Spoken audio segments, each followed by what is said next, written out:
Begin with a murder investigation happening now in Gwinnett County.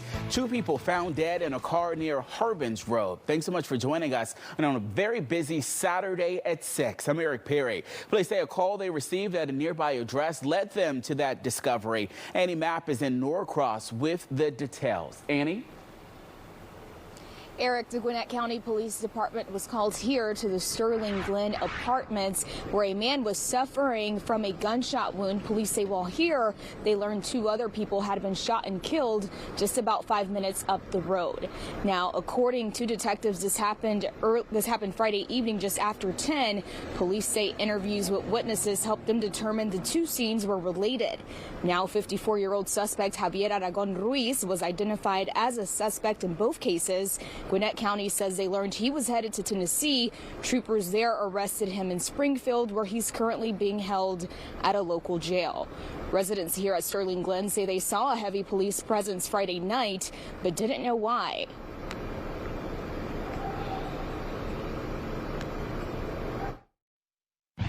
I didn't really know because I had just got off work. It's strange, honestly. I had never seen it like that. And the name of the victims shot and killed has not been released. We also don't know a motive just yet. Police ask that anyone with information on this case contact detectives. Reporting in Gwinnett County, Annie Mapp, Fox 5 News. All right, Annie, thanks so much. Another double shooting to tell you about, this one in Powder Springs. And within the last hour, we've learned both of those victims have died. Officers found the 75-year-old was at a home on Yoshino Terrace. That was around 12:30 this afternoon. Both victims with gunshot wounds. Medics rushed them to the hospital in critical condition. But again, we have since learned that they did not survive. A 31-year-old man who lived at the home was detained. Right now, it's unclear just what led up to that shooting. Let's take you to Griffin, where police are investigating a deadly overnight shooting there at a bar and grill on Williamson Zebulon Road. Police say a fight between 10 customers escalated to gunfire just after midnight. One man, we're told, was shot in the neck. Medics rushed him to the Wellstar Spalding Hospital, where he later died. Investigators say Dalton Statham is the shooter. He was arrested and booked into the Spalding County Jail. An update to a story we first brought to you yesterday or Thursday. A man shot by police in Sandy Springs has died. Police say LeAndre Thomas was pronounced dead shortly after being taken to the hospital. This all happened after police responded to a domestic dispute between him and a woman. This happened along Dunwoody Place near Roswell Road. Police say Thomas pulled a gun, then shot at an officer who was trying to speak with him. That officer then returned fire, which ultimately hit him. His body will be taken to the Fulton County Medical Examiner's office for an autopsy. Well, a portion of Pryor Road and Pryor Street, now known as Michael Langford Drive. Atlanta Mayor Andre Dickens and a slew of other city leaders came together today for a very special ceremony and street renaming honoring the legacy of the late activist and community leader. He died back in 2021. He was the president of the United Youth Adult Conference and also served on Atlanta's Anti-Violence Advisory Council. While UGA is battling on the field tonight, the school is preparing for a battle with former player over NIL money. UGA wants former Dog defensive end Damon Wilson to pay back nearly $400,000 and says Wilson's transfer to Missouri terminated his NIL deal with the school's collective. The deal collected for Wilson to earn $30,000 a month from December 2024 through next month, but the deal had terms that said if Wilson left UGA, he'd owe whatever was remaining in a lump sum. Wilson had $390,000 left when he transferred. The school wants it all back. We've reached out to UGA for comment. The Georgia or the Gainesville high school football team that got to play last night against Langston Hughes in the Class 5A quarterfinals. The Georgia High School Association initially suspended 34 Gainesville players after a bench-clearing brawl against Brunswick late last month.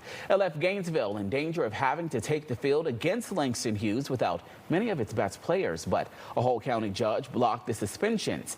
People supporting both teams agreed to let the players decide the game on the field. right decision. It was, whether you agree with it or not, it was the right decision for everybody involved in this situation. No, they good kids. They good kids at the end of the day, so I don't think it was no harm, no foul. Let them play. Gainesville went on to defeat Langston Hughes. Now they advance to play Rome High December 11th. Well, after the drawing to decide the World Cup groups last night, we now know some of the games that will be played right here in Atlanta. The games at Mercedes-Benz Stadium start on June 15th when Spain plays Cape Verde. Then there will be 6 more matches leading up to a semifinal game in Atlanta that takes place July 15th. If you want to go to a game, the next phase of ticket sales will start December 11th. Local advocates are taking action this weekend, standing up against federal immigration raids. Advocacy groups and supporters say it's in response to a recent wave of ICE raids that is happening. They are hosting a Know Your Rights event. Leaders say they want people seeking help with immigration to have a better understanding of how to respond to ICE and other law enforcement. As a member of Congress, I, number one, have a duty for oversight in federal agencies, and that includes ICE. And I also have a responsibility to the people to make sure that they're getting the resources and information that they need. Well, the event took place at the Forest Park Senior Center this afternoon.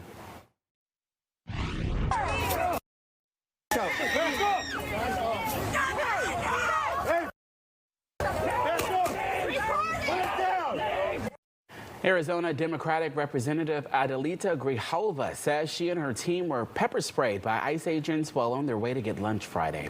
A video posted on social media shows agents using pepper spray on a large group of protesters. Now, according to authorities, a search warrant was executed outside the restaurant, which then sparked the protests. The Democratic lawmaker claims she was targeted after telling officers that she was a member of Congress. A major exodus by House members might shed light on which party controls the body next year. More than 40 House members are retiring, resigning, or seeking other offices, potentially risking the GOP's slim majority. That includes Georgia Congresswoman Marjorie Taylor Greene, who announced her surprise resignation in late November. I'll be resigning from office with my last day being January 5th, 2026. The place is tough. This is a tough place to work. It is clearly a more difficult environment to work in today than it was 7 years ago. Experts say retirements can serve as a political barometer for the next election. Nearly 1 in 10 House members are cashing in their voting cards, most Republicans. The 44 retirements outpaces the 36 who announced retirement plans back in 2023.